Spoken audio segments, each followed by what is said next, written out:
మనకు అర్థమైతే అది అసలు లేదు అని మనం అంటున్నామంటే అంత దరిద్రపు మాట ఇంకోటి లేదు. ఎవరేమో అన్నీ ఉన్నాయి, నీకేమైనా కావాలో చెప్పు, అంతే లెక్క. అన్నీ ఉన్నాయి కానీ అది లేదండి, అది ఎందుకమ్మా ఇంకా అన్నీ ఉన్నాయని చెప్తున్నావుగా నువ్వే. అన్ని సంపదలు ఉన్నాయండి, నట్టింట్లో పిల్లలు తిరగడం, నట్టింట్లో కాకపోతే నెట్టింట్లో తిరుగుతున్నారు ఇవాళ పిల్లలు, నట్టింట్లో కాదు నెట్. నీకు ఎందుకమ్మా గొడవ? ఇంత చేస్తే ఈవిడికి పిల్లలు ఉన్నారు, కోడలకి పిల్లలు లేరు, ఈవిడి శంకది చచ్చిపోయింది.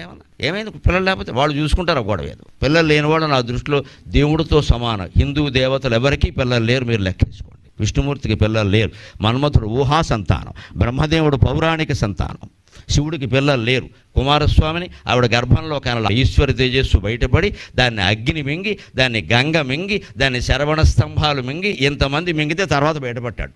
శివుడు కడుపున పుట్టినవాడు కాదు ఆయన. వినాయకుడు సరే మనకు అందరికీ తెలుసు, నలుగుపిండికి బొమ్మ చేసి ప్రాణం పోశాడు. ఆయన ఏ ఆసుపత్రిలోనూ పుట్ల ఆధార్ కార్డు లేదు. బ్రహ్మదేవుడికి నారదుల సంతానం, అది మరీ విచిత్రం, అసలు కుదరదు. అది సరస్వతీదేవి ఒప్పుకోదు. నేను ఎప్పుడు